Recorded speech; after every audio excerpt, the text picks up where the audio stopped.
अपना परिचय। जी, मेरा नाम संजय पांडे है और मैं इस फिल्म का कलाकार हूँ।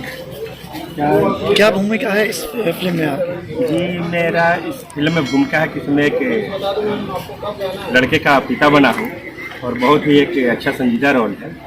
इस फिल्म के डायरेक्टर हमारे माननीय धीरू यादव जी हैं, जो कि से बहुत ही हाई टैलेंटेड और अच्छे डायरेक्टर हैं। ये आपकी पहली मूवी है?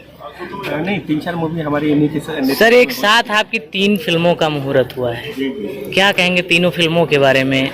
जी, देखिए, ये तो श्रेय हमारे प्रोड्यूसर और डायरेक्टर धीरू यादव जी का जाता है, क्योंकि धीरू यादव जी बहुत ही हाई टैलेंटेड और क्रिएटिव डायरेक्टर है और इनके अधीन में हम लोग को काम करके काफ़ी उत्साहित होते हैं और हम लोग को अच्छा लगता है कि इनके अधीन में हम लोग को काम करने का मौका मिला है।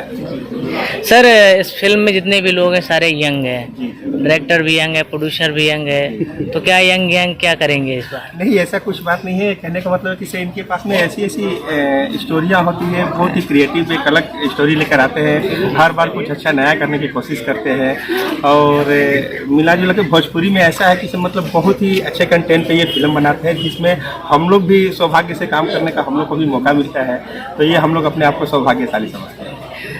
क्या कहेंगे प्यार में अधूरे हम के बारे में, आप क्या बताना कहना जी, एक बहुत ही रोमांटिक फिल्म है जी। और लोगों को काफ़ी एंटरटेन कराएगी और ये धीरू जी का प्रयास बहुत ही अच्छा प्रयास है कि जो लोगों के बीच में एक अच्छा मनोरंजन वाली फिल्म देने जा रहे हैं जी, तो दर्शकों को काफ़ी पसंद आए। सर, दर्शकों से क्या कहेंगे भोजपुरी के प्रति जो उनका एक नजरिया है, उस नजरिया के बारे में क्या कहना नहीं, चाहिए? ऐसा नहीं है। भोजपुरी में काफ़ी बदलाव हो चुके हैं। भोजपुरी में भी बहुत कंटेंट वाइज बहुत अच्छी फिल्में आ रही हैं और दर्शक भी इस बात को समझ रहे हैं। पहले वाली बात रह नहीं गई है, भोजपुरी अभी लोग पसंद करने लगे हैं और बहुत अच्छा प्रयास करते हैं कि मतलब डायरेक्टर प्रोड्यूसर भी किसी भोजपुरी में हम अच्छा कंटेंट वाइज फिल्म बनाएं और फिल्में बन रही है और दर्शक भी इस चीज़ को समझ रहे हैं। जी। तो लोग कहीं ना कहीं भोजपुरी को लेकर काफ़ी एक्साइटेड भी रहते हैं कि भोजपुरी में अच्छी फिल्में आने लगी है, तो ये एक अच्छा अवसर है भोजपुरी के लिए। जी जी, खुशी।